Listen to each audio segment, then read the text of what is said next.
Illumination. The moment you are illuminated, the whole existence is illuminated. It all depends on you. It is nothing but consciousness.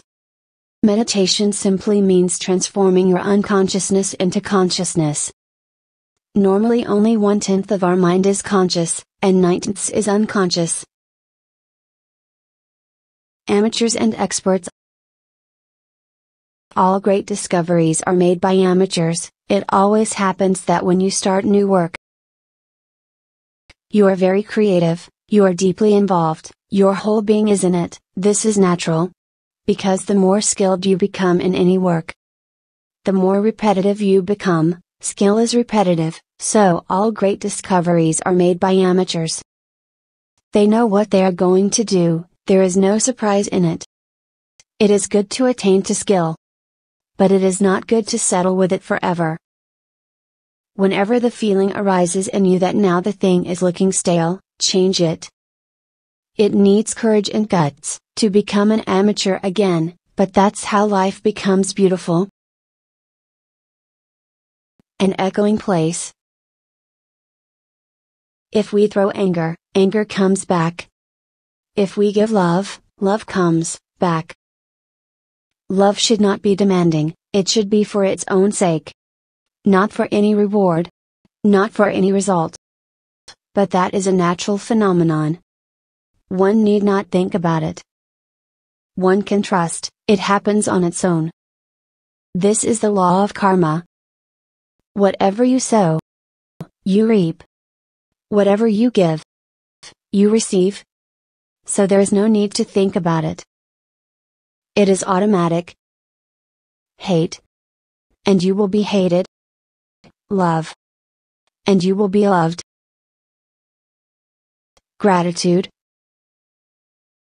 Feel as grateful to existence as possible, for small things, not only for great things. Just for sheer breathing. We don't have any claim on existence. So whatever is given is a gift. Be grateful to everybody. If one understands gratitude, then one is grateful for things that have been done positively. And one even feels grateful for things that could have been done but were not done. You feel grateful that somebody helped you. This is just the beginning. Then you start feeling grateful that somebody has not harmed you. He could have. It was kind of him not to. Laughter. Why wait for reasons to laugh? Life as it is should be reason enough to laugh. It is so absurd, it is so ridiculous, it is so beautiful. So wonderful. It is all sorts of things together. It is a great cosmic joke. You should not laugh to make somebody else happy, because if you are not happy, you cannot make anybody else happy. You should simply laugh of your own accord, without waiting for reasons to laugh. Once you know that miserliness can be dropped, you move into a different dimension. Laughter is the real religion. Everything else is just metaphysics. Non-judgment. When you judge, division starts. You may be talking in deep conversation with a friend, when suddenly you feel like being silent. You want to stop talking, right in the middle of the sentence. So stop right there, and don't even complete the rest of the sentence, because that will be going against nature. But then judgment comes in.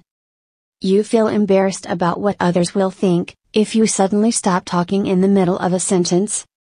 If you suddenly become silent, they will not understand, so you somehow manage to complete the sentence. You pretend to show interest, and then you finally escape. That is very costly, and here is no need to do it. Just say that conversation is not coming to you now. You can ask to be excused, and be silent. Everything is good. In deep acceptance, everything becomes a blessing. This is how it happened. Your whole being wanted to be silent. So follow it. Just become a shadow to your totality, and wherever it goes, you have to follow because there is no other goal. You will begin to feel a tremendous relaxation, surrounding you. The real robbers. There is nothing to fear, because we don't have anything to lose. All that can be robbed from you is not worthwhile, so why fear, why suspect, why doubt? These are the real robbers. Doubt, suspicion, fear. They destroy your very possibility of celebration. We cannot move deeply in friendship because of fear. We cannot pray deeply because of fear. Be conscious but never be cautious. The distinction is very subtle. Consciousness is not rooted in fear. Caution is rooted in fear. One is cautious so that one might never go wrong, but then one cannot go very far. The very fear will not allow you to investigate new lifestyles, new channels for your energy, new directions, new lands. You will always tread the same path again and again, shuttling backward and forward. Like a freight train. A critical mind is an absolute necessity, if you are working on a scientific project. But the critical mind is an absolute barrier, if you are trying to reach your own interiority, your own subjectivity. This has to be understood. When one is working objectively, one has to be capable of using it, and when one is working subjectively, one has to be capable of putting it aside. It should be used as a means. It should not become an idée fixe. You should be able to use it or not, you should be free. There is no possibility of going into the inner world with a critical mind. Doubt is a barrier, just as trust is a barrier in science. Their workings are different.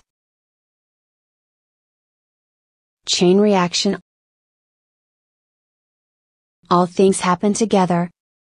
When you feel less guilty, immediately you start feeling happier. When you feel more happy, you feel less in conflict, more harmonious together. When you feel together, more harmonious, suddenly you feel a certain grace surrounding you. These things function like a chain reaction. One starts the other starts another, and they go on spreading. Feeling less guilty is very important. Move into a new light, into a new consciousness, where you can unguilt yourself. And then many more things will follow. Flexibility. You are young in proportion to your flexibility. Watch a small child. So soft, tender, and flexible. As you grow old, everything becomes tight, hard, inflexible. But, you can remain absolutely young, to the very moment of your death, if you remain flexible. When you are happy, you expand. When you are afraid, you shrink, you hide in your shell, because if you go out, there may be some danger. You shrink in every way. In love, in relationships, in meditation, in every way. You become a turtle, and you shrink inside. If you remain in fear continuously, as many people live, by and by, the elasticity of your energy is lost. You become a stagnant pool, you are no longer flowing, no longer a river. Then you feel more and more dead every day. But fear has a natural use. When the house is on fire, you have to escape. One should also remain capable of shrinking, because there are moments when one needs to stop the flow. One should be able to go out, to come in, to go out, to come in. This is flexibility. Expansion, shrinking, expansion, shrinking. It is just like breathing. People who are very afraid don't breathe deeply, because even that expansion brings fear. Their chest will shrink. They will have a sunken chest. So try to find out ways to make your energy move. Sometimes even anger is good. At least it moves your energy. If you have to choose between fear and anger, choose anger. But, don't go to the other extreme. Expansion is good, but you should not become addicted to it. The real thing to remember is flexibility. The capacity to move from one end to another. Grace. Grace brings beauty.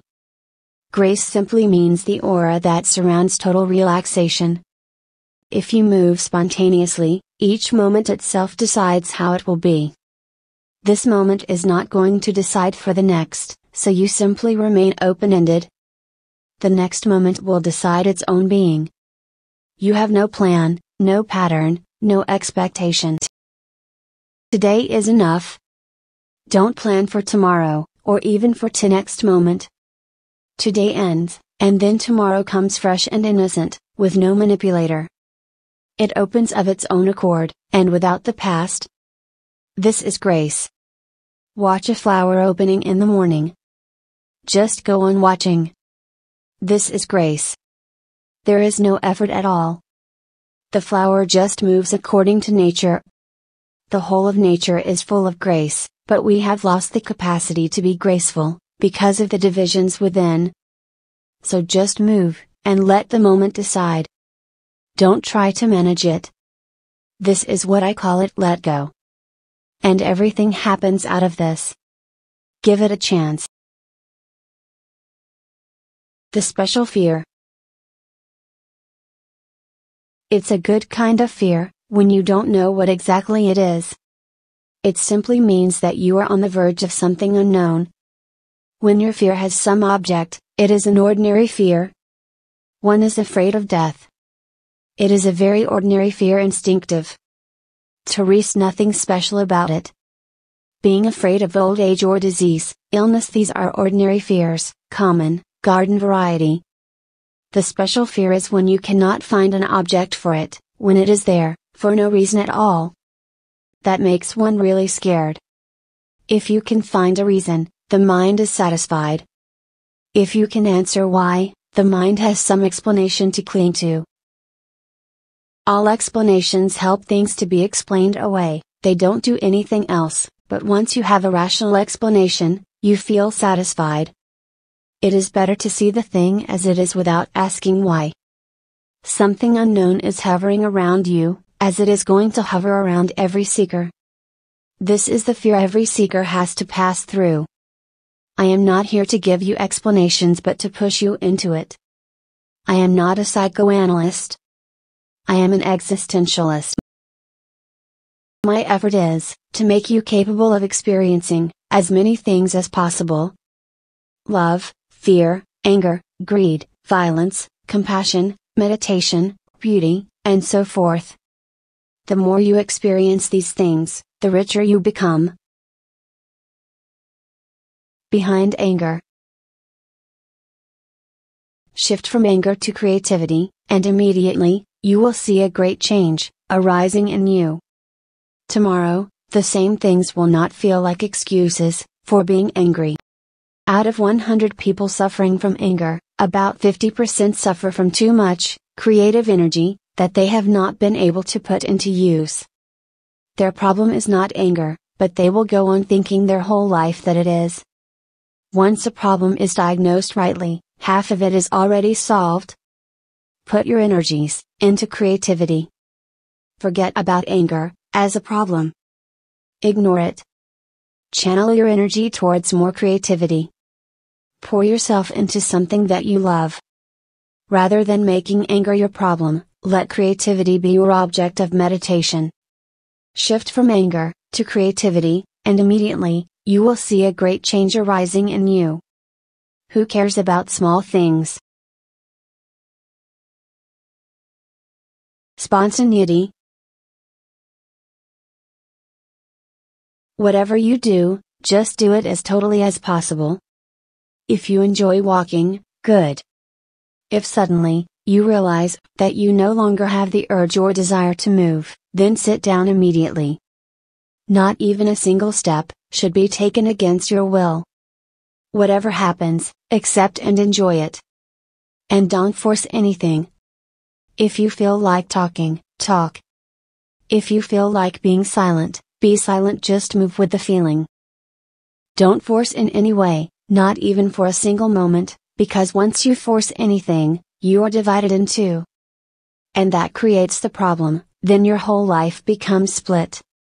The whole of humanity has become almost schizophrenic, because we have been taught to force things. In Zen, they have a very beautiful saying. Sitting, just sit. Walking, just walk. Above all, don't wobble. Be like a child. We are separate only on the surface. Deep down we are not separate. Only the visible part is separate. The invisible part is still one. The Upanishads say, the Swo think they know not. Because the very idea, that you know, does not allow you to know. The very idea that one is ignorant makes you vulnerable, open.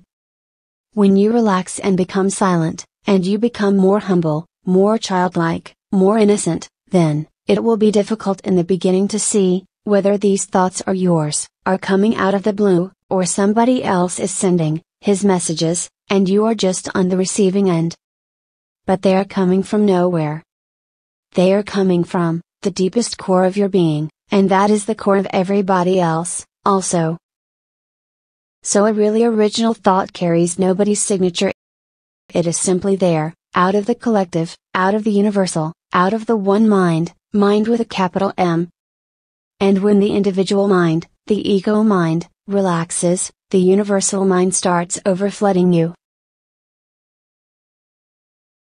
Authority. Never ask anybody what is right and what is wrong. Life is an experiment to find out. Each individual has to be conscious, alert, and watchful, and experiment with life, and find out what is good for him. Whatever gives you peace, whatever makes you blissful, whatever gives you serenity, whatever brings you closer to existence, and its immense harmony is good. And whatever creates conflict, misery, pain in you is wrong. We are unique. So formulas are not going to work. Never ask anybody what is right, and what is wrong. Life is an experiment to find out what is right, what is wrong. Each action brings its result immediately. Just be alert and watch. Happiness. There are no outside causes, if happiness or unhappiness. These things are just excuses. By and by, we come to realize that it is something inside us that goes on changing, that has nothing to do with outside circumstances. How you feel is something inside you, a wheel that keeps on moving. Just watch it. And it is very beautiful, because in being aware of it, something has been attained.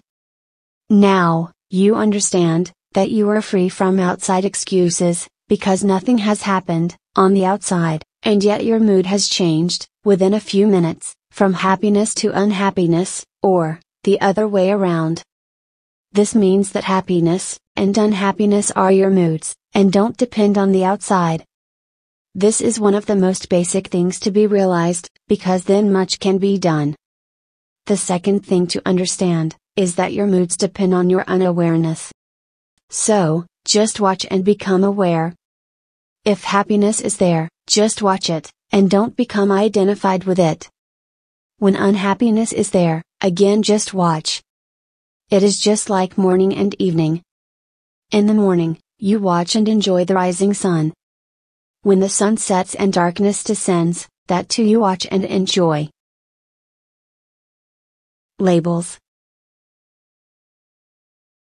Don't use the words happiness and unhappiness, because these words carry judgments.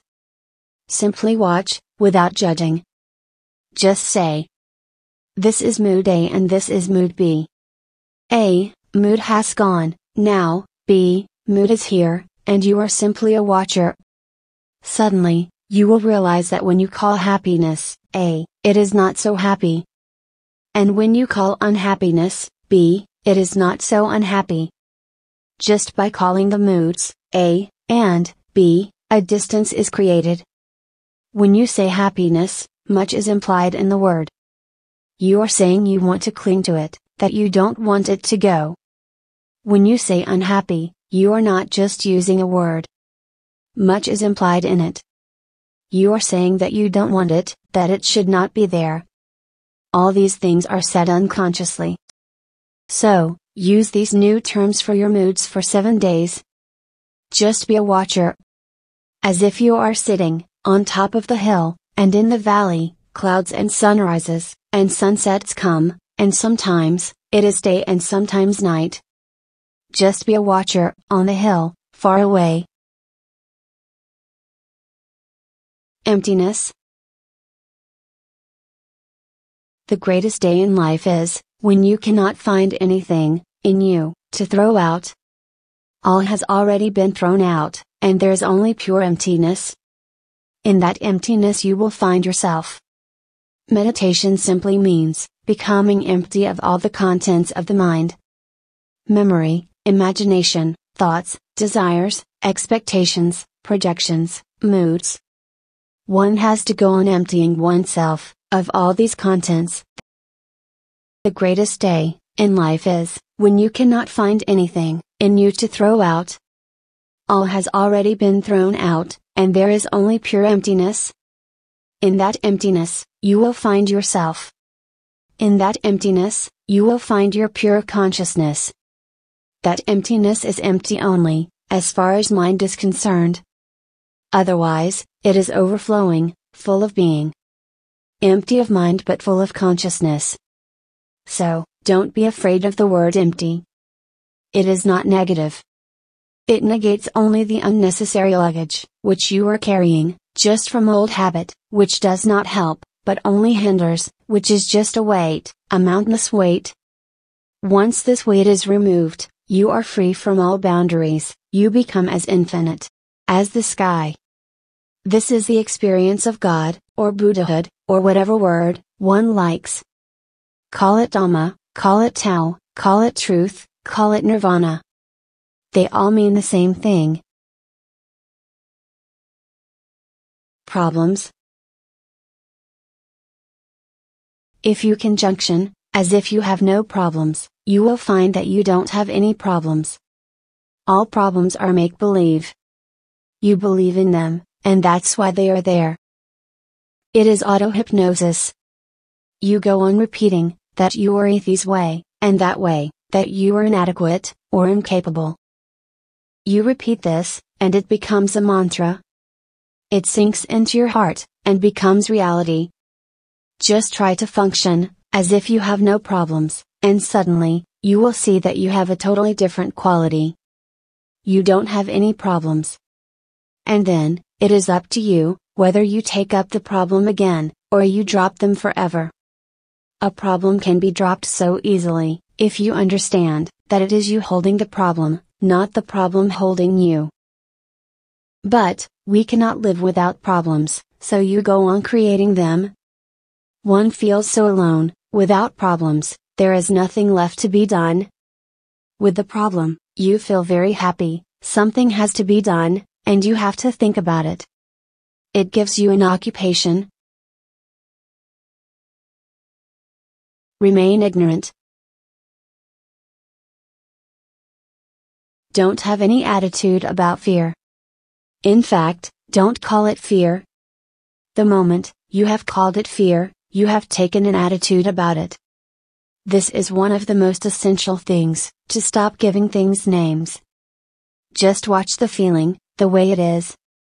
Allow it, and don't give it a label. Remain ignorant. Ignorance is a tremendously meditative state. Insist on being ignorant, and don't allow the mind to manipulate.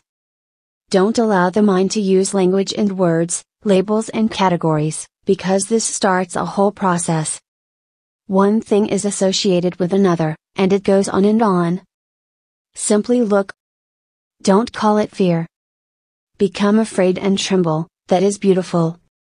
Hide in a corner, get under a blanket. Do what an animal does when it is afraid.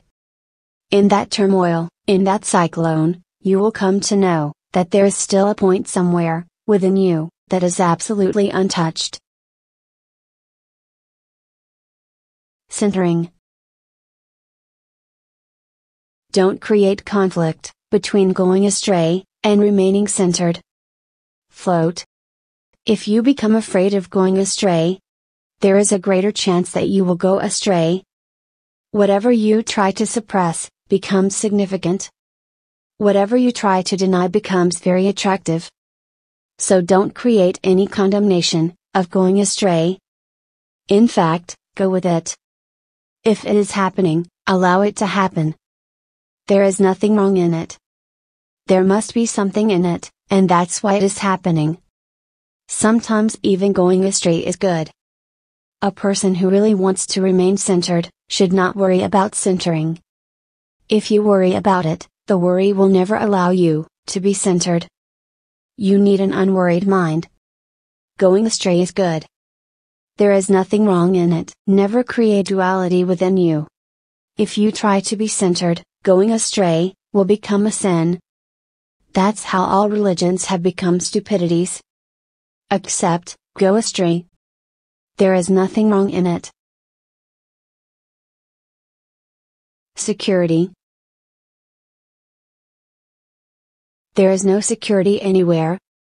Life is insecure, and there is no ground to it. It is groundless. In the very asking for security, you create the problem. The more you ask, the more insecure you will be. Because insecurity is the very nature of life. Life is insecure, and so is love. And it is good that it is so. Life can be secure, only if you are dead. Then everything can be certain. Unconditional.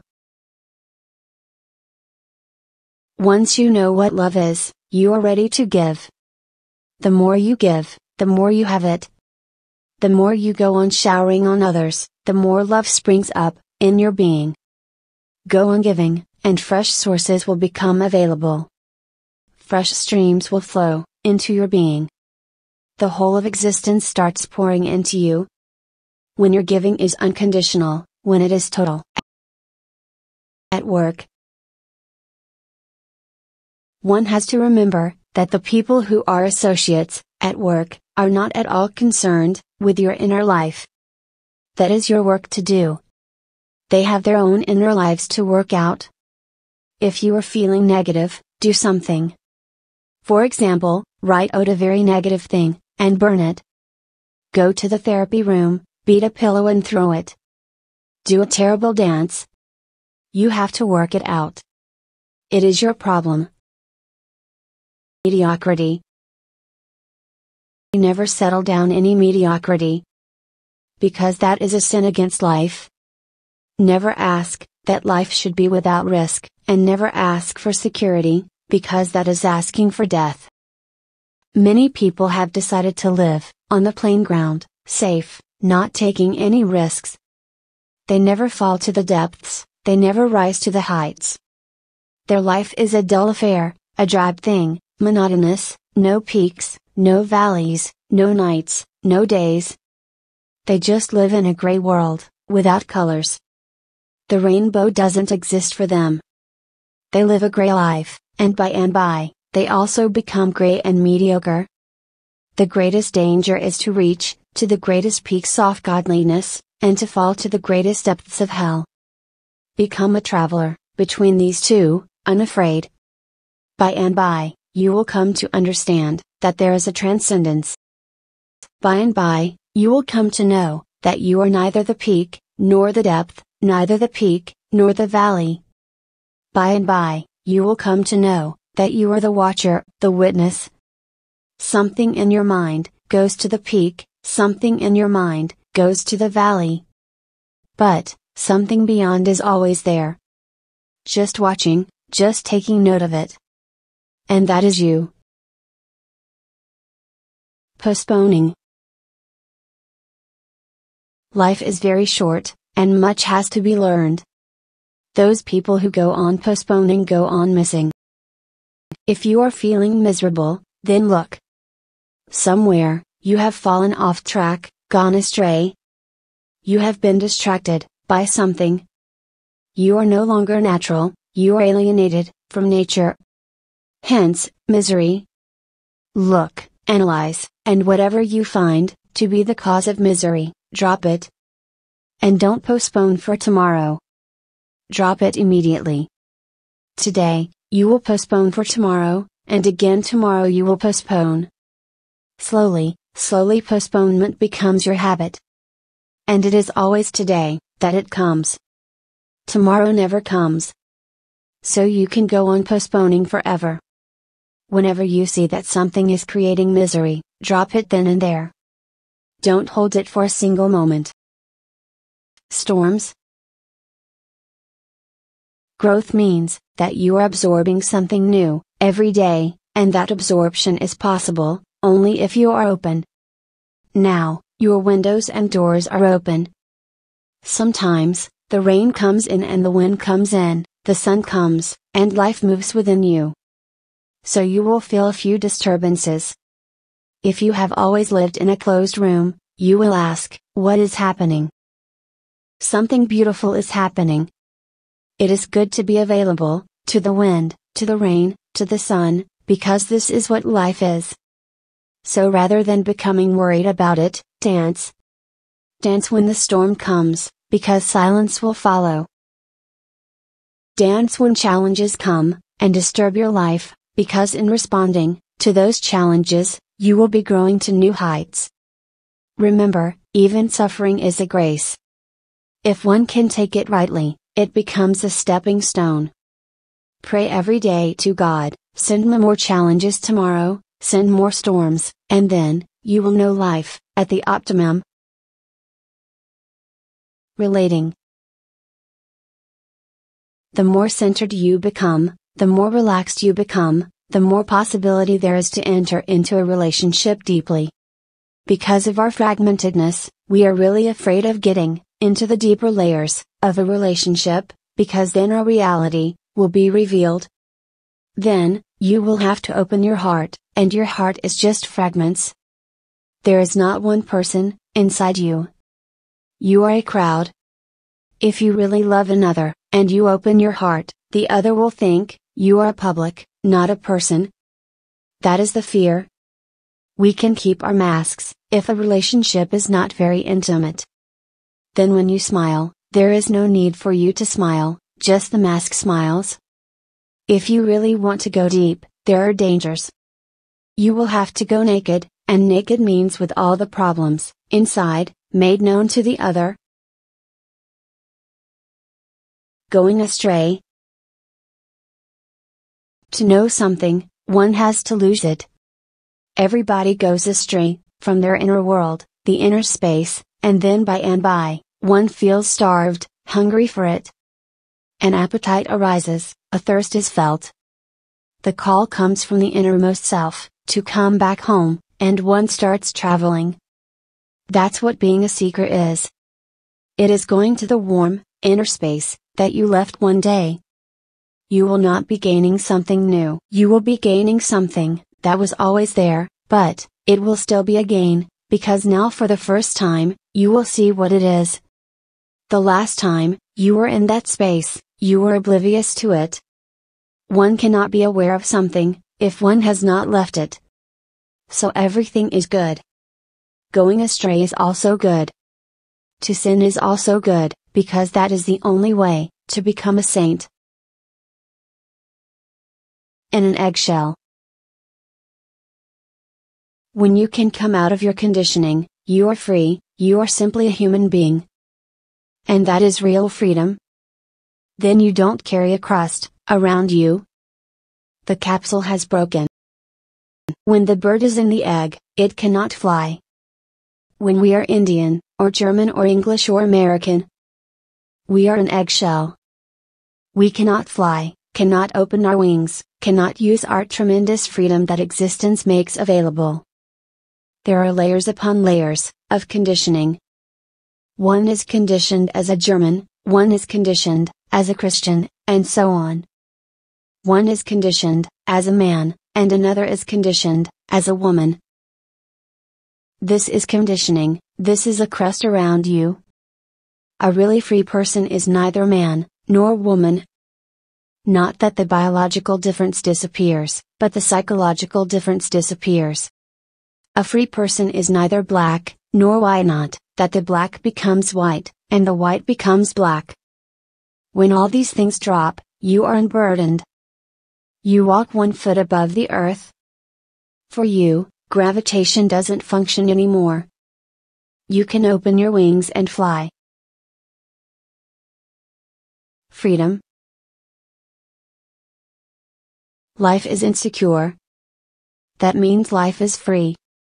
If there is security, then there will be bondage. If everything is certain, then there will be no freedom.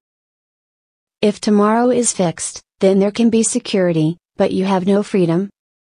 Then you are just like a robot. You have to fulfill certain things that are already predestined.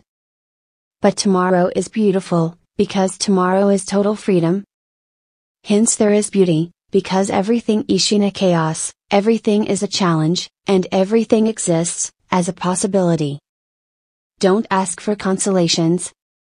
If you go on asking, you will remain insecure. Accept insecurity, and insecurity will disappear. This is not a paradox, it is a simple truth. Paradoxical, but absolutely true. Up to now you have existed, so why be worried about tomorrow? If you could exist today, if you could exist yesterday, tomorrow will take care of itself too. Don't think of tomorrow, and move freely. A chaos at ease. That's how a person should be. When you carry a revolution within you, every moment brings a new world, a new life. Every moment becomes a new birth. Authenticity. When you want something not to grow, just keep your back to it, and it dies of its own accord. Just like a plant that is neglected, not watered, it withers away, and dies. So whenever you see something that is phony, just put it aside. I am saying be watchful, and if you have to be false, be it consciously, knowing that this person is your boss, and you have to smile consciously, knowing well that it is phony.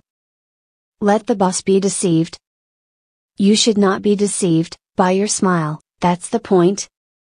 If you smile unconsciously, the boss may not be deceived, because it is difficult to deceive bosses. But you may be deceived. You will pat yourself on the back, and think, you were perfectly good, such a good boy. But there you are missing. So if sometimes you trunk, it is necessary. Because it may be necessary. Life is complex, and you are not alone. There are many things that you have to do, because the whole society exists on phoniness. Then, be phony consciously. But, in your relationships, where you can be true, don't allow phoniness. Okay is not enough. Okay is not an ecstatic word. It is just lukewarm. So feel blessed. And it is a question of feeling. Whatever you feel, you become.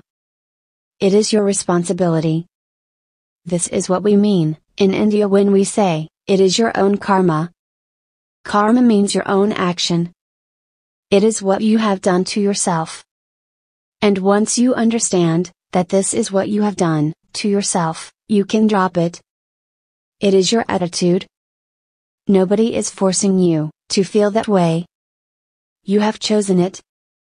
Maybe unconsciously, maybe for some subtle reasons that feel good, at the time, but which turn out to be bitter, but you have chosen it. Once you understand that it is you, why settle for okayness? That is not much, and your life will not be a life of song and dance and celebration. Just by being okay, how will you celebrate? Just by being okay, how will you love? Why be so miserly about it? But, there are many people who are stuck at okayness. They have lost all energy just because of their ideas. Okayness is like a person who is not sick, but who is also not healthy, just so. He is not ill, but he is not alive, and healthy. He cannot celebrate. I will suggest that if it is too difficult, for you to feel blissful, at least, feel miserable. That will be something. At least, energy will be there. You can cry and weep. You may not be able to laugh. But tears will be possible. Even that will be life. but okayness is very cold. And if there is a question of choosing, why choose misery, when you can choose happiness? Openness. Let winds come, let the sun come, everything is welcome. Once you become attuned to living, with an open heart, you will never close. But, a little time has to be given to it. And you have to maintain that opening, otherwise, it will close again. Openness is vulnerability. When you are open, you feel, at the same time, that something wrong can enter you. That is not just a feeling. It is a possibility. That's why people are closed. If you open the door, for the friend to come in, the enemy can also enter. Clever people have closed their doors. To avoid the enemy, they don't even open the door, for the friend. But then their whole life becomes dead. But, there is nothing that could happen, because basically, we have nothing to lose. And that which we have cannot be lost. That which can be lost, is not worth keeping. When this understanding becomes tacit, one remains open. So when you feel open, try to enjoy it. These are rare moments. In these moments, move out, so that you can have an experience of openness. Once the experience is there, solid in your hands, then, you can drop the fear. You will see that being open, is a treasure that, you are losing unnecessarily. And the treasure is such that nobody can take it away. The more you share it, the more it grows. The more open you are, the more you are. Control. Control life is beyond your control. You can enjoy it, but you cannot control it. You can live it, but you cannot control it. You can dance it, but you cannot control it. Ordinarily, we say that we breathe, and that's not true. Life breathes us. But we go on thinking, of ourselves as doers, and that creates the trouble.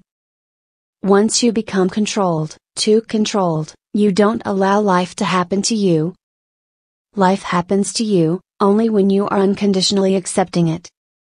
When you are ready to welcome it.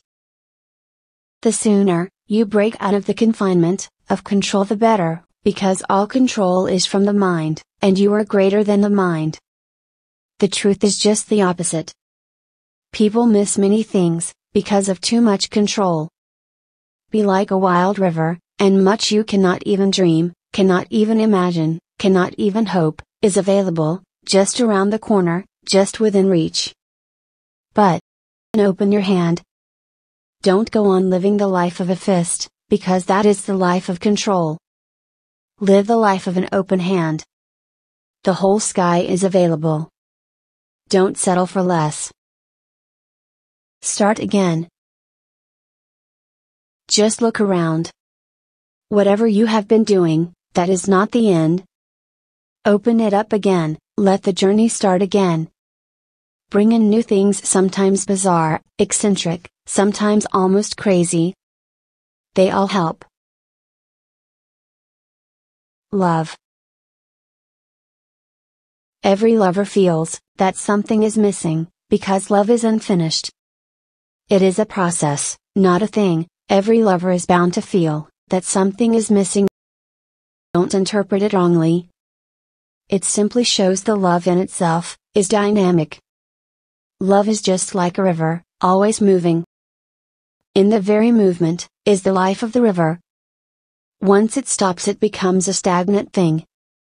Then, it is no longer a river. The very word river shows a process, the very sound of it, gives you the feeling of movement. Love is a river. So, don't think that something is missing. It is part of love's process. And it is good, that it is not completed. When something is missing, you have to do something about it. That is a call from higher, and higher peaks. Not that when you reach them, you will feel fulfilled. Love never feels fulfilled. It knows no fulfillment, but it is beautiful, because then it is alive, forever and ever. And you will always feel that something is not in tune. that too is natural, because when two persons are meeting, two different worlds are meeting. To expect that they will fit perfectly, is to expect the impossible, and that will create frustration. At the most, there are a few moments, when everything is in tune, rare moments. This is how it has to be. Make all efforts to create that in-tuneness, but always be ready, if it doesn't happen perfectly. Don't be worried about it, otherwise, you will fall more and more, out of tune. It comes only, when you are not worried about it. It happens only when you are not tense about it, when you are not even expecting it. Just out of the blue. Insight. Every insight, even if it is very hard to accept, it helps. Even if it goes against the grain, it helps. Even if it is very ego-shattering, it helps. Insight is the only friend. One should be ready to see into any fact, without rationalizing, in any way. Out of this insight, many things happen. But if you have missed the first insight into the matter, you will be puzzled and confused. Many problems will be there, but there will be no solution, insight, because from the very first step, a truth has not been accepted. So you are falsifying your own being. There are many people who have so many problems, but those problems are not real. 99% of problems are false. So if they are not solved, you are in trouble, and even if they are solved, nothing will happen, because they are not your real problems. When you have solved some false problems, you will create others. So the first thing is to penetrate into what is the real problem, and to see it as it is. To see the false as false, is the beginning of being able to see truth as truth. Cypress in the courtyard. The fact of this moment, is what true religion is all about. So if you are feeling sad, then that is the cypress in the courtyard. Look at it. Just look at it. There is nothing else to be done. Doing nothing. If you can do nothing, that is the best. One needs much courage to do nothing. To do does not need much courage, because the mind is a doer. The ego always hankers to do something. Worldly or otherworldly, the ego always wants to do something. If you are doing something, the ego feels perfectly right, healthy, moving, enjoying itself. Nothing is the most difficult thing in the world, and if you can do that, that's the best. The very idea that we have to do something is basically wrong. We have to be, not to do. All that I suggest to people that they do, is just to come to know the futility of doing, so that one day, out of sheer tiredness, they flop on the ground, and they say, "Now, it is enough. We don't want to do anything." And then, the real work starts. The real work is just to be, because all that you need, is already given, and all that you can be, you are. You don't know yet, that's true. So all that is needed, is to be in such a silent space, that you can fall into yourself, and see what you are. Tomorrow. When you seek, the future is important, the goal is important. And when you don't seek, the present moment is all there is. There is no future. So you cannot postpone. You cannot say, "Tomorrow, I will be happy." Through tomorrow, we destroy today. Through the fictitious, we destroy the real. The past is no more, and the future is never going to be, so, this is the moment. You can celebrate it. You can love, you can pray, you can sing, you can dance, you can meditate, you can use it, as you want. And the moment is so small, that if you are not very alert, it will slip out of your hands, it will be gone. So, to be, one has to be very alert. Doing needs no alertness. It is very mechanical. And don't use the word, wait. Because that means, the future has entered again from the back door. If you think that, you should just wait, then again, you are waiting for the future. There is nothing to wait for. Existence is, as perfect this moment, as it will ever be. It is never going to be more perfect. Worship. One need not go to the church, or to the temple, or to the mosque. Wherever you are, be blissful, and there is the temple. The temple is a subtle creation, of your own energy. If you are blissful, you create the temple around you. Right and wrong. There is nothing right or wrong. It all depends on your standpoint. So right and wrong, go on changing continuously. Then what is there to do? One has to act, and to act, in a relative world. There is no absolute decision, so don't wait for it. Just watch, see, and whatever you feel is right, do it. Listening. When friends offer advice, listen carefully. One of the great things to be learned is listening. Listen very silently. Just don't listen indifferently. Don't listen, as if you want others to stop talking, and you are just listening, to be polite, because they are your friends. And even if they are wrong, listening to them will enrich you. You will learn more viewpoints, and it is always good to learn. So listen well, but always decide on your own. Once a person has this relative understanding, things become very clear, and easy. Otherwise, people are very absolutist. They think in terms of absolutes. This is the truth, and whatever is against it is wrong. Truth is vast. Infinite are its facets, and infinite are the ways to know it. Whatever we know is limited. It is just one part. Like a breeze. Just as it comes, it goes. You cannot hold on to it, you cannot cling to it. The breeze comes like a whisper. It does not make noise, it does not make proclamations.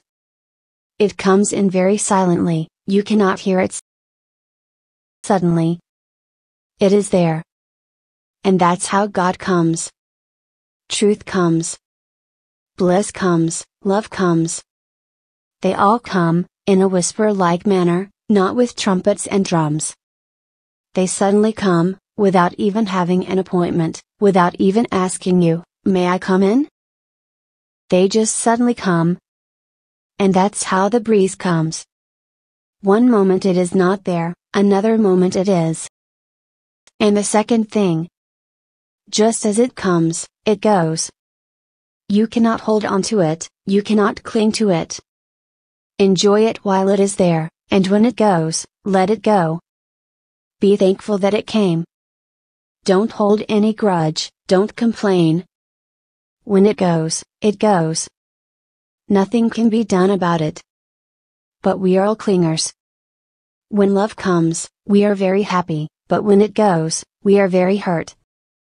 That is being very unconscious, ungrateful, misunderstanding. Remember. It comes in one way, now it is going, in the same way. It did not ask to come. Why should it ask now if it can go? It was a gift from the beyond, mysterious, and it has to go, in the same mysterious way. If one takes life as a breeze, then there is no clinging, no attachment, no obsession. One simply remains available, and whatever happens is good. Work in balance. The best arrangement, is to work, in the world, but not to be lost in it. Work for 5 or 6 hours, and then forget all about it. Give at least 2 hours, to your inner growth, a few hours to your relationship, to love, to your children, to your friends, to society. Your profession should only be one part of life. It should not overlap, into every dimension of your life, as ordinarily it does. A doctor becomes almost a 24-hour doctor. He thinks about it, he talks about it. Even when he is eating, he is a doctor. While he is making love, he is a doctor. Then it is madness. It is insane. To avoid this kind of madness, people escape. Then they become 24-hour seekers. Again they are making the same mistake. The mistake of being in anything for 24 hours. My whole effort is to help you to be in the world, and yet to be a seeker. Of course this is difficult, because there will be more challenges and situations. It is easier to be either a doctor or a seeker. It will be difficult to be both, because that will give you many contradictory situations. Contradictory situations.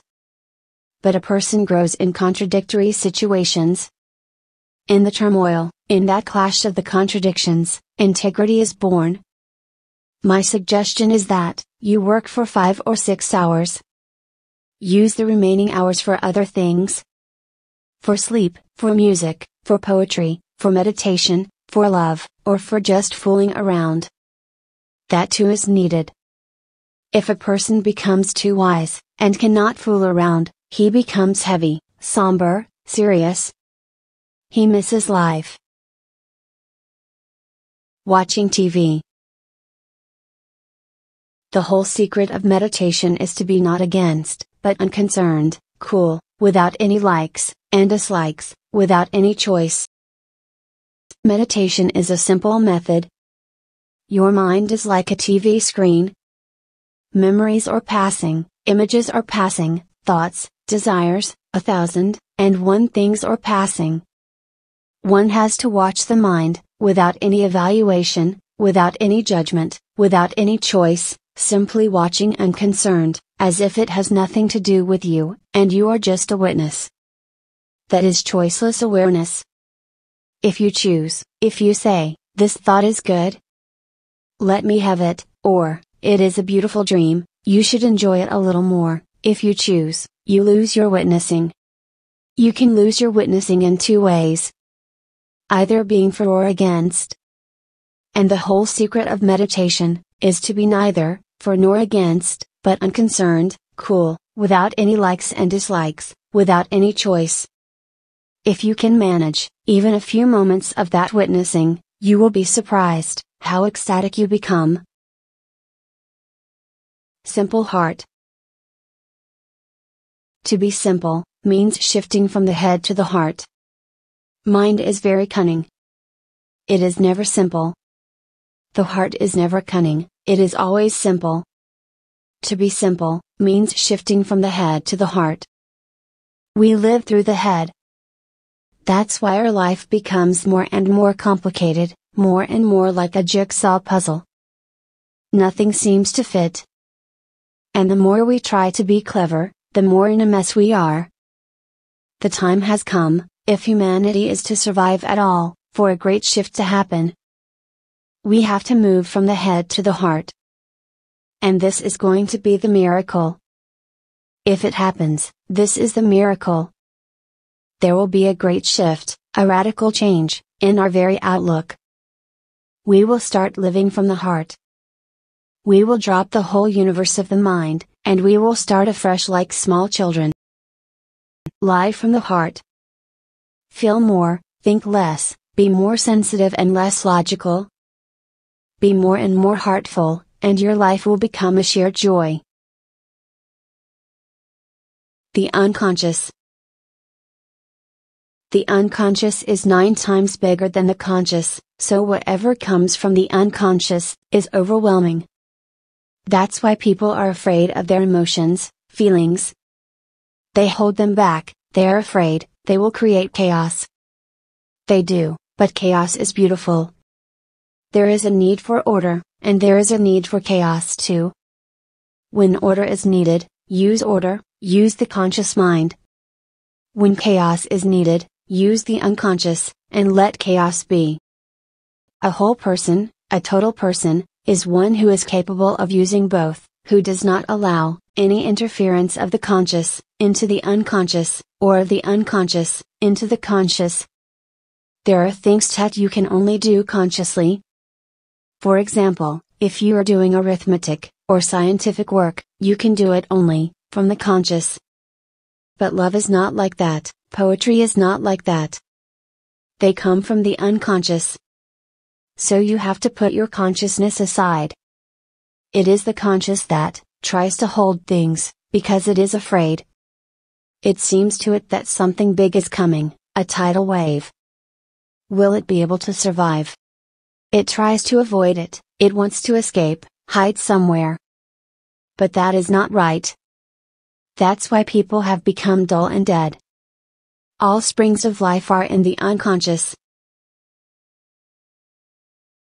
Be available. A relationship is not something that just happens out of the blue, you have to help it to happen. With relationships, you can always throw the responsibility onto others. Nobody is coming to you, nobody is worth the bother, or you don't have feelings for anyone, so what can you do? But these things are very deeply related. If you move, you will start feeling. If you feel, you move more. These things go on helping each other, and one has to start from somewhere. The world is full of so many beautiful people who are available.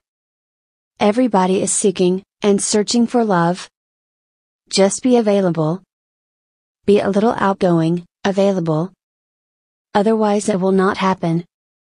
With meditation, there is a deep necessity for love. They are both like wings, and you cannot fly with one wing. If meditation is going well, suddenly you will see that love is missing. If love is going very well, suddenly, you will see that meditation is missing. If nothing is going well, then it is okay. One settles with one's sadness, one's closedness. But when one wing has started moving, the other wing is needed. Movement and stillness. On the circumference is a dance, and at the center is absolute stillness. Meditation is not just when you close your eyes and sit silently. In fact, deep down, when Buddha is sitting silently, under his Bodhi tree, not moving at all, there is a dance deep inside him. The dance of consciousness. It is invisible, of course, but the dance is there, because nothing remains at rest. Rest is an unreal word. Nothing corresponds to rest in reality. It depends on us. We can make our life just a restlessness or a dance. Rest is not in the nature of things, but we can have a very chaotic restlessness. That is misery, that is neurosis, that is madness. Or we can be creative with this energy. Then restlessness is no longer restless. It becomes smooth, graceful. It starts taking the form of a dance and a song. And the paradox is that, when the dancer is totally in dance, there is rest. The impossible happens, the center of the cyclone. But that rest is not possible in any other way. When the dance is total, only then does that rest happen. And there is a center to this whole dance. It cannot go on without a center. The periphery is dancing, the circumference is dancing. To know the center, the only way is to become a total dance. Only then, in contrast to the dance, does one suddenly become aware of something very quiet and very still. Low energy. Don't think that anything is wrong with having low energy. There is also nothing especially right about having high energy. You can use high energy as a destructive force. That's what high energy people, all over the world, have been doing, all through the centuries. The world has never suffered from low energy people. In fact, they have been the most innocent people. Low energy is wrong, only if it becomes indifference. If it remains positive, nothing is wrong with it. The difference is like the difference between shouting, which is high energy, and whispering, which is low energy. There are moments when shouting is foolish, and only whispering is right. there are few people who are attuned to shouting, and a few who are attuned to whispering. The only duty. One thing that one should always maintain, and it is the only duty, is to be happy. Make it a religion to be happy. If you are not happy, something must be wrong, and some drastic change is needed. Let happiness decide. I am a hedonist. And happiness is the only criterion humankind has. There is no other criterion. Happiness gives you the clue that things are going well. Unhappiness gives you the indication that things are going wrong, and that a great change is needed somewhere. Making a path. When there has been a breakthrough, make it a point to relive it, again and again. Just sitting silently, remember it. Don't just remember it, relive it. Start feeling the same as you felt when the breakthrough happened. Let the vibrations surround you. Move into the same space, and allow it to happen, so it becomes, by and by, very natural to you. You become so capable of bringing it back, that any moment you can do it. Many valuable insights happen, but they need follow-up.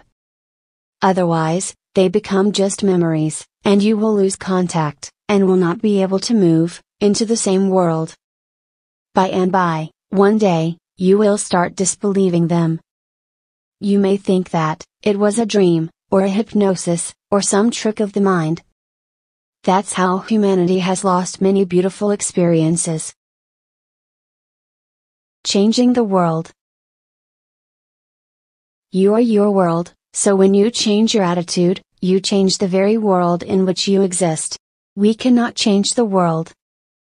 That's what politicians have been trying to do down through the ages, and they have utterly failed.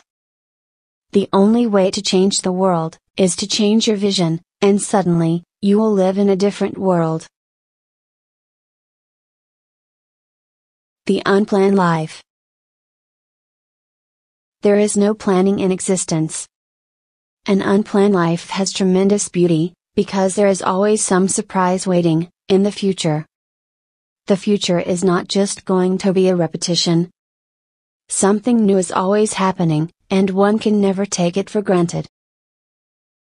With the new comes fear, because one never knows whether one will be able to do it. One is always doing it for the first time, so one is always shaky, uncertain about whether one is going to make it or not. But in that very thrill, in that adventure, is life, aliveness, let us say, rather than life, because life has also become a dull and dead word. Aliveness, the flow. Muddle-headed. Lao Tzu says, I am a muddle-headed man. When everybody is clear, only I am unclear. When everybody seems to be intelligent, I am stupid. What Lao Tzu means, is that he does not calculate about his life. He lives it. He lives like any animal, like any tree, like any bird. He lives it simply, without figuring out what it is and where it is leading. Anywhere is good. Even nowhere is good. Put your mind aside. It will be difficult, but it can be done. This is one of the crucial problems for the modern mind. Putting cleverness aside. You need to be a little more wild. Fear is there, but don't choose fear. Those who choose fear destroy themselves. Let the fear be there. In spite of it, go into love. Circle of limitation. If we believe we are limited, we function as limited human beings. Once we drop that foolish belief, we start functioning as unlimited beings. So limitation is a concept. People have wrong beliefs, and then they function wrongly. When they function wrongly, they search for a reason why. They come across the belief, and go on emphasizing it. I am functioning wrongly, because of this. This becomes a vicious circle. Then they are more limited. drop that idea completely. It is just a circle that you or others have helped you to draw around yourself. Knowledge. The most important thing to remember is that knowledge is not wisdom. And it cannot be. Not only that, but it is anti-wisdom. It is the barrier that prevents wisdom from arising. To know means to accumulate, to collect information, to collect data. It does not change you. You remain the same. Just your collection of information becomes bigger and bigger. Wisdom transforms you. It is really information, not just information. It forms your inner being, in a new way. It is transformation. It creates a new quality of seeing, knowing, being. So it is possible, for a person to be not at all informed, and yet be wise. It is also possible, for a person to be very much informed, and still be very unwise. Wisdom takes time, energy, devotion, dedication. Bravery. You have been taught very egotistical ideals. Be brave. What nonsense! How can an intelligent person avoid fear? Everybody is afraid. They have to be. Life is such that one has to be. And people who become fearless, not by becoming brave.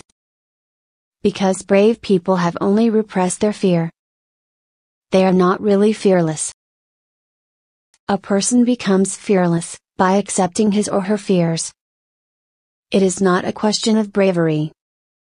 It is simply seeing into the facts of life, and realizing that fears are natural. One accepts them. The problem arises when you want to reject them. It is not that there will be no fears in life. You will come to know that 90% of your fears are just imagination. About 10% are real, so one has to accept them. Become more responsive, sensitive, and alert, and this will be enough. You will become aware that you can use your fears as stepping stones. Change. This is my observation, that one should never make an effort to change anything, because that effort is going to make things difficult, rather than easy. Your mind is attached to something, and now the same mind tries to detach itself. At the most, it can repress, but it can never become a real detachment. For the real detachment to happen, the mind has to understand why the attachment is there. There is no need to be in a hurry to drop it. Rather, see why it is there. Just look into the mechanism, how it works, how it has come in. What circumstances, what unawareness has helped it to be there. Just understand everything around it. Don't be in a hurry to drop it, because people who are in a hurry to drop things don't give themselves enough time to understand them. Once you understand, suddenly you see that it is slipping out of your hands. So there is no need to drop it. Nothing is there for any reason other than a misunderstanding. Something has been misunderstood.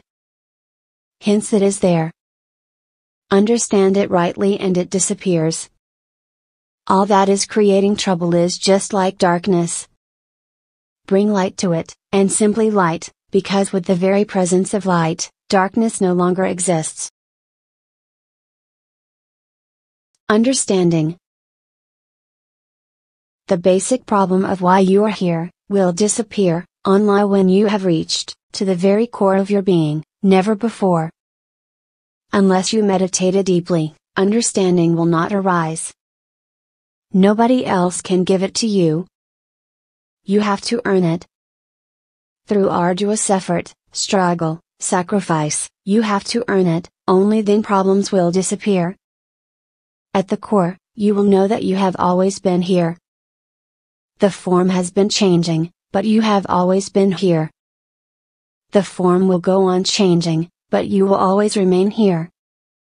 you are part of this whole. When you go deep within yourself, and you open the innermost shrine of your being, when you enter into that shrine, suddenly you will realize that you have always been here.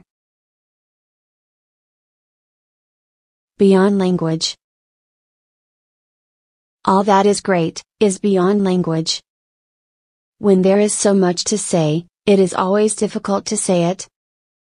Only small things can be said, only trivia can be said, only the mundane can be said. Whenever you feel something overwhelming, it is impossible to say it, because words are too narrow, to contain anything essential. Words are utilitarian. They are good for day-to-day, mundane activities. They start falling short, as you move beyond ordinary life. In love they are not useful. In prayer, they become utterly inadequate. All that is great is beyond language, and when you find that nothing can be expressed, then you have arrived. Then life is full of great beauty, great love, great joy, great celebration. Shrunken heart. Whenever you allow any doubt, you will become tense, in the heart. Because the heart relaxes, with trust, and shrinks with doubt. Ordinarily people are not aware of this dynamic. In fact, they continuously remain shrunken, and contracted, at the heart, so they have forgotten, how it feels to be relaxed there. The more you are in the head, the more the heart contracts. When you are not in the head, the heart opens like a lotus flower. And it is tremendously beautiful, when it opens. Then you are really alive, and the heart is relaxed. But the heart can only be relaxed, in trust, in love. With suspicion, with doubt, the mind enters. Doubt is the door of the mind. Doubt is the bait for the mind. Once you are caught in doubt, you are caught with the mind. So when doubt comes, it is not worth it. I'm not saying that your doubt is always wrong. Your doubt may be perfectly right, but then too it is wrong, because it destroys your heart. It is not worth it. Joy. Joy is the antidote to all fear. Fear comes if you don't enjoy life. If you enjoy life, fear disappears. Be positive and enjoy more, laugh more, dance more, sing more. Become more and more cheerful, enthusiastic about small things, even very small things. Life consists of small things, but if you can bring the quality of cheerfulness to small things, the total will be tremendous. So don't wait for anything great to happen. Great things do happen. It is not that they don't, but don't wait for something great to happen. It happens only when you start living small, ordinary, day-to-day things, with a new mind, with new freshness, with new vitality, with new enthusiasm. Then by and by, you accumulate, and that accumulation one day explodes, into sheer joy. But one never knows, when it will happen. One has just to go, on collecting pebbles, on the shore. The totality becomes the great happening. When you collect one pebble, it is a pebble. When all the pebbles are together, suddenly they are diamonds. That's the miracle of life. There are many people, in the world who miss, because they are always waiting for something great. It can't happen. It happens only through small things. Eating your breakfast, walking, taking a bath, talking to a friend, just sitting alone, looking at the sky, or lying on your bed, doing nothing. These small things are what life is made of. They are the very stuff of life. Darkness. Never be bothered by negatives. You burn the candle, and the darkness goes on its own. Don't try to fight with the darkness. There is no way, because the darkness does not exist. How can you fight with it? Just light a candle, and the darkness is gone. So forget about the darkness, forget about the fear. Forget about all those negative things that ordinarily haunt the human mind. Just burn a small candle of enthusiasm. First thing in the morning, get up with a great enthusiasm, with a decision that today, you are really going to live with great delight. And then start living with great delight. Have your breakfast, but eat it, as if you are eating God. Then it becomes a sacrament. Take your bath, but remember that God is within you. You are giving a bath to God. Then your small bathroom becomes a temple, and the water showering on you is a baptism. Get up every morning, with great decisiveness, with certainty, with clarity, a promise to yourself that today is going to be tremendously beautiful, and you are going to live it tremendously. And each night when you go to bed, remember again how many beautiful things have happened today. Just the remembrance helps them to come back again tomorrow. Just remember, and then fall asleep remembering those beautiful moments that happened today. Your dreams will be more beautiful. They will carry your enthusiasm, and you will also start living, in dreams, with a new energy. Make every moment sacred. Peace. Whenever you remember, be deeply relaxed, and feel peaceful, as many times in the day as possible. After a few days, you will feel, without any doing on your part, that peace has been established. It will follow you, like a shadow. There are many levels of peacefulness. There is one that you can produce, just by feeling it, just by giving yourself the deep suggestion, that you are peaceful. That is the first layer. The second layer is that of which you suddenly become aware. You don't create it. But the second happens, only if the first is present. The second is the real thing, but the first helps to create the way for it to come. Peace comes. But before it comes, as a prerequisite, you have to create a mental peace around you. The first peace will just be mental. It will be like an auto-hypnosis. It is created by you. Then one day, you will suddenly see that the second peace has surfaced. It has nothing to do with your doing, or with you. In fact, it is deeper than you.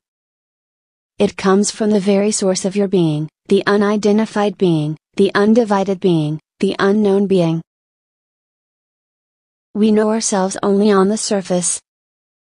A small place is identified as you. A small wave is named, labeled, as you. Just within that wave, deep down, is the great ocean. So whatever you are doing, always remember to create peace around it. This is not the goal. It is just the means. Once you have created peace, something of the beyond will fill it. It will not come out of your effort. Preparing the way. There is nothing you can do. Enlightenment happens, when it happens, but by your doing, you prepare the way. You cannot force enlightenment to happen. It is not a cause and effect thing. But you do something. You prepare the way for it. You can do something that can hinder the way. It happens when it happens, but if you are not ready, you may bypass it, and you may not even recognize it. Many people come near the first glimpses of satori, samadhi, enlightenment, in the natural course of life. But they cannot recognize it, because they are not ready for it. It is as if a very great diamond is given to someone who has never heard of diamonds. He will think it is a stone, because he has no way to recognize it. One has to become a sort of jeweler, so that one can recognize. When it happens only then. There is no way to force, or manipulate it. You cannot make it happen, but if it happens, you will be ready to recognize it. If you stop meditations, your readiness will disappear. Continue meditations so that you are ready, you are throbbing, waiting, so that when it passes by your side, you are open to receive it. suffering. Nobody wants to suffer, but we carry the seeds of suffering within us. The whole point of working on ourselves is to burn those seeds. The burning itself may cause a little suffering, but it is nothing compared to a whole life of misery. So if you are just avoiding suffering, and avoiding facing suffering that is inside you, you are creating a situation in which you will be full of suffering your whole life. Once the wounds you are carrying come to the surface, they start healing. It is a healing process. But I know that, when you have a wound, you don't want anybody to touch it. You don't really want to know that you have it. You want to hide it, but by hiding it, it is not going to heal. It has to be open to the sun rays, to the winds. It may be painful in the beginning, but when it heals, you will understand. And there is no other way to heal it. It has to be brought to consciousness. Just the very bringing to consciousness is the process of healing. Interpretation. Thinking is nothing but a habit of interpreting. When thinking disappears, the lake of the mind is silent, calm, and quiet. Then there are no more waves, no more ripples. Nothing is distorted, the moon is reflected perfectly. Thinking is like ripples in a lake, and because of the ripples, the reflection cannot be true. The moon is reflected, but the ripples distort it. God is reflected in everybody, we mirror God, but our mind is so full of thoughts, waverings, clouds, that whatever we come to see, is no longer the same. It is not that which is. The mind has imposed its own thoughts on it, it has interpreted it, and all interpretation is a distortion. Reality needs no interpretation. It needs only reflection. There is no point in interpreting. The interpreter goes on missing the point. Noise. Life is noisy, and the world is too crowded. But to fight with noise is not the way to get rid of it. The way to get rid of it is to accept it totally.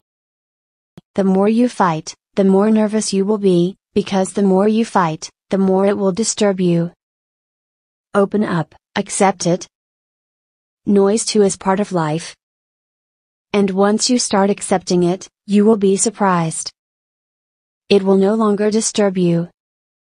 Disturbance does not come from the noise. It comes from our attitude toward the noise. The noise is not the disturbance. It is the attitude that is the disturbance. If you are antagonistic to it, you are disturbed. If you are not antagonistic to it, you are not disturbed. I am not saying, don't enjoy silence. Enjoy silence. But know that silence is not against noise. Silence can exist in noise. In fact, when it exists in noise, only then is it real silence. The silence that you feel, in the Himalayas, is not your silence. It belongs to the Himalayas.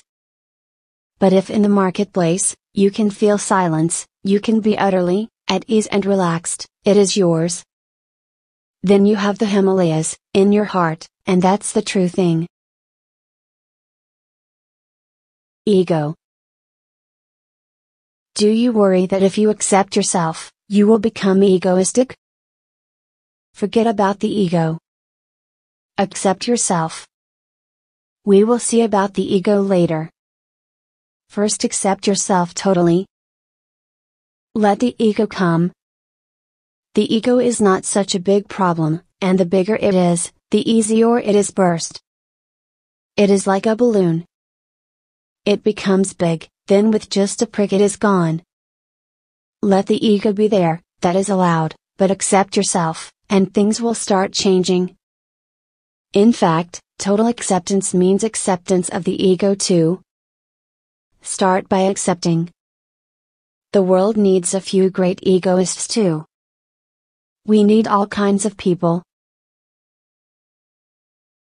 Nothing happening. feeling quiet is also a happening. And it is a greater happening than other things that are noisy. It is the most positive thing in the world. Buddha has called that nothing nirvana, the ultimate. So allow it, cherish it, and let it happen more. Welcome I. When it happens, just close your eyes, and enjoy it, so it comes more often. This is the treasure. But in the beginning, I can understand, it happens to everybody. There are many things people call explosions. When they disappear and the real thing comes, they don't have any notion of what it is, and they simply miss their explosions. They would like those explosions to happen again. They may even start forcing them, but they will destroy the whole thing. So wait. If something explodes on its own, it is okay, but don't force it. If silence is exploding, enjoy it. You should be happy about it. In the eyes. Never believe anything, unless you have experienced it. Never form any prejudice, even if the whole world is saying that something is so, unless you have encountered it yourself. The great Indian mystic, Kabir said, "Never believe in the ears, just believe in the eyes. All that you have heard is false. All that you have seen is true." Austerity. They have a word in Latin for listening, obedire. The English word obedience comes from that. If you rightly listen, it creates obedience. If you rightly see, it brings its own discipline. The basic question is that inside, one should be perfectly empty while listening. Perfectly empty while seeing. Perfectly empty while touching. No prejudice for or against, staying uninvolved, and having no subtle leanings, because that leaning destroys the truth. Having no leanings at all. Allowing truth to be. Not forcing it to be something else. But allowing it, whatever it is. This is the austere life of the religious person. This is real austerity. To allow truth to have its own say. Not disturbing, not coloring, not manipulating, not managing it, in some way according to one's own beliefs. When truth is allowed to be itself, naked and new, a great discipline arises in you.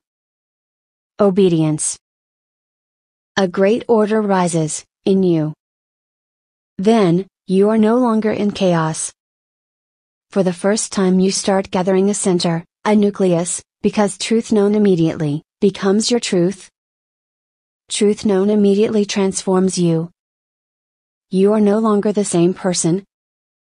The very vision, the very clarity, and the very experience of what truth is a sudden mutation. It is the revolution that real religion is all about. Going into fear. Whenever there is fear, never try to escape from it. In fact, take hints from fear. Those are the directions in which you need to travel. Fear is simply a challenge. It calls you, come. Whenever something is really good, it is also scary, because it brings you some insights. It forces you toward certain changes. It brings you to a brink from where, if you go back, you will never forgive yourself. You will always remember yourself as a coward. If you go ahead, it is dangerous. That's what is scary. Whenever there is some fear, always remember not to go back, because that is not the way to solve it. Go into it. If you are afraid of the dark night, go into the dark night. Because that is the only way to overcome it. That is the only way to transcend the fear. Go into the night.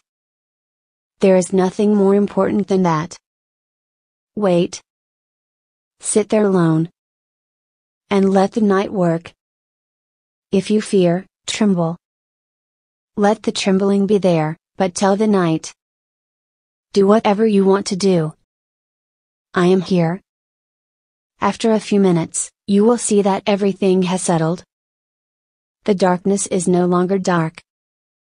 It has come to be luminous. You will enjoy it. You can touch it. The velvety silence, the vastness, the music. You will be able to enjoy it, and you will say, "How foolish I was to be afraid of such a beautiful experience." Anxiety. Create a distance between you and your personality. All your problems are concerned with your personality, not with you. You don't have any problems. Nobody really has any problems. All problems belong to the personality. This is going to be the work. That whenever you feel anxiety, just remember that it belongs to the personality. You feel a strain, just remember that it belongs to the personality. You are the watcher, the witness. Create distance. Nothing else is to be done. Once the distance is there, you will suddenly see anxiety disappearing. When the distance is lost, when you have become closed again anxiety will arise. So, for 1 month, watch. Whatever happens, remain far away. For example, you have a headache. Just try to be far away, and watch the headache. It is happening somewhere, in the body mechanism. You are standing aloof, a watcher on the hills, far away, and it is happening miles away. Just create a distance. Create space, between you and the headache, and go on making the space bigger and bigger. A point will come, when you will suddenly see that, the headache is disappearing, into the distance. Awareness first. When awareness grows, and you become clearly alert, acceptance is a natural consequence.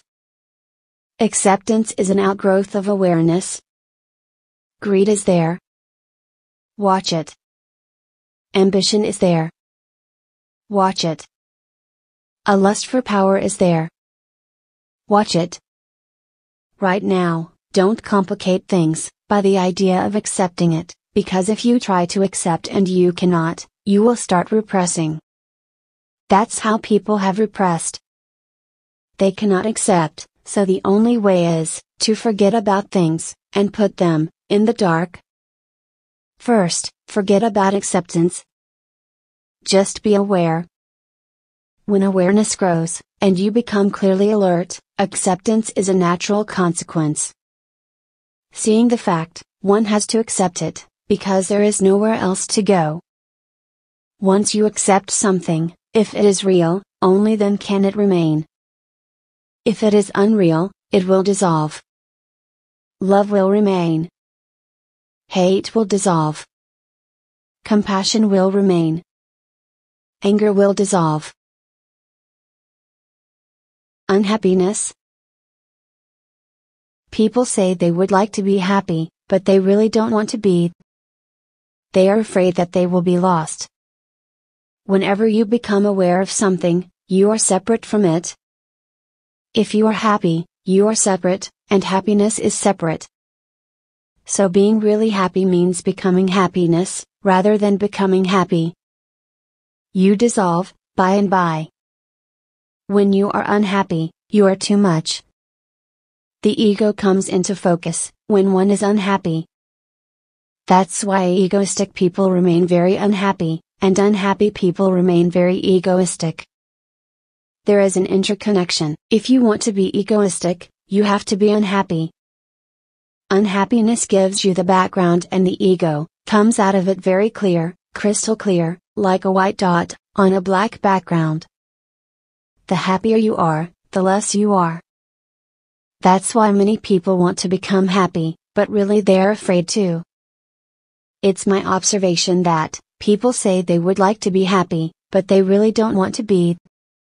They are afraid that they will be lost. Happiness and egos can't go together. The happier you are, the less you are. There comes a moment, when only happiness is, and you are not. Looking into darkness. Sometimes when you come into your room, it looks dark. But then you sit and rest, and by, the darkness disappears. The room is full of light. It is not that something has happened. It is just that your eyes have become accustomed to looking into the darkness. It is said that thieves start seeing in the dark more clearly than anybody else, because they have to work in darkness. They have to enter unfamiliar houses, and on every step, there is danger. They may stumble upon something. By, they start seeing in the dark. Darkness is not so dark for them. So don't be afraid. Be like a thief. Sit with closed eyes, and look into the darkness, as deeply as possible. Let that be your meditation. Every day for 30 minutes, sit in the corner, close your eyes, and create darkness, as dark as you can imagine, and then look into that darkness. If it is difficult, just think of a blackboard in front of you, so dark and so black. Soon you will be able to imagine more darkness. You will be tremendously surprised that the more you look into darkness, the clearer your eyes will become. And if fear is there, allow it. In fact, one should enjoy it. Let it be there. Start trembling. If the fear starts a certain vibration in you, just allow it. Get as frightened as possible. Be almost possessed by fear. And see how beautiful it is. It is almost like a bath. Much dust will be washed away. When you come out of that trembling, you will feel very alive, throbbing with life, pulsating with a new energy, rejuvenated. Love something bigger. Love something higher, something bigger, something in which you will be lost. You can be possessed by it, but you cannot possess it. Love can create great trouble, and it can also create great joy. One has to be very, very alert, because love is our basic chemistry. If one is alert about one's love energy, then everything goes right. Always love something higher than yourself, and you will never be in trouble. Always love something bigger than yourself. People tend to love something lower than themselves, something smaller than themselves. You can feel very good with the inferior, because it makes you look superior, then the ego is fulfilled. And once you start creating ego out of your love, then you are bound for hell. Love something higher, something bigger, something in which you will be lost, and that you cannot control. You can only be possessed by it, but you cannot possess it. Then the ego disappears, and when love is without ego, it is prayer. Heart is method. If you want to come down from the head, you will have to pass through the heart. That is the crossroads. You cannot go to the being directly. You will have to pass through the heart. The heart has to be used as a method. Thinking, feeling, being. These are the three centers. But certainly feeling is closer to being than thinking, and feeling functions as a method. Feel more, and then, you will think less. Don't fight with thinking, because fighting with thinking is again creating other thoughts of fighting. Never fight with thoughts. It is futile. Rather than fighting with the thoughts, move your energy into feeling. Sing rather than think, love rather than philosophize, read poetry rather than prose. Dance, look at nature, and whatever you do, do it through the heart. The heart is the neglected center. Once you start paying attention to it, it starts functioning. When it starts functioning, the energy that was moving in the mind automatically starts moving through the heart. And the heart is closer to the energy center. The energy center is in the navel. So to pump energy to the head is hard work, in fact.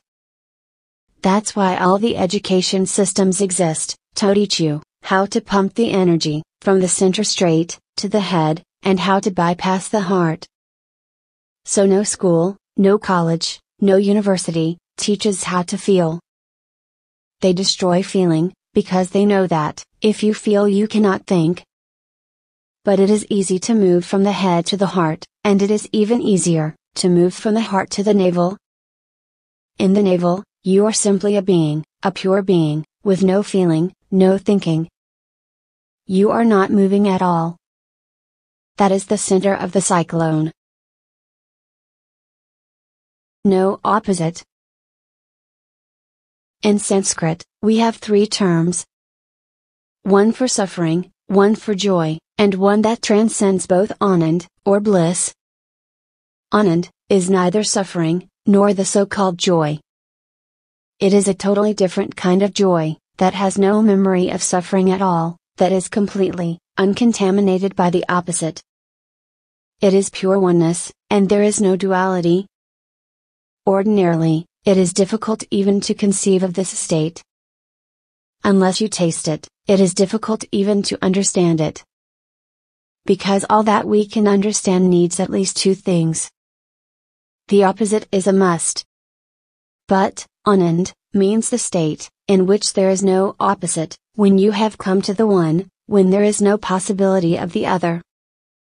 The ocean of bliss has only one shore. It is very illogical, because how can there be only one shore? The state of bliss is illogical. Those who are too attached to logic can never achieve it. Only for crazy people does it open its door. Sleep is divine, more divine than any other time. And if one falls asleep meditating, the meditation keeps resounding down into the layers of one's unconscious. Whatever is your last thought in the night will be your first thought in the morning. Watch it, the last, the very last, when you enter into sleep. That's why all the religions have insisted on praying before one goes to sleep, so the last thought remains of prayer, and it sinks into one's heart. The whole night, it remains like an aroma around you, it fills your inner space, and in the morning, when you awake, again it is there. 8 hours of sleep can be used as meditation. Nowadays, people don't have much time, but these 8 hours of sleep can be used as meditation time. My whole approach is that everything can be used, and should be used, even sleep. Nightmares. Whenever your mind is doing something that goes against your nature, the unconscious gives you the message. First politely, but if you don't listen, nightmarishly. A nightmare is nothing but the shouting of the unconscious, a cry of desperation that you are going too far away from yourself, and you will miss your whole being. Come back home. By and by, you will see that you and your unconscious are coming closer and closer together. The closer you come, the fewer dreams you will have, because then there is no need for the dream. The unconscious can deliver its message, even when you are awake. There is no need for it to wait for, when you are asleep. It can give you its message anytime. The closer and closer you come, the more the conscious and unconscious start overlapping. That's a great experience. For the first time, you feel one. No part of your being is denied. You have accepted your wholeness. You start becoming whole.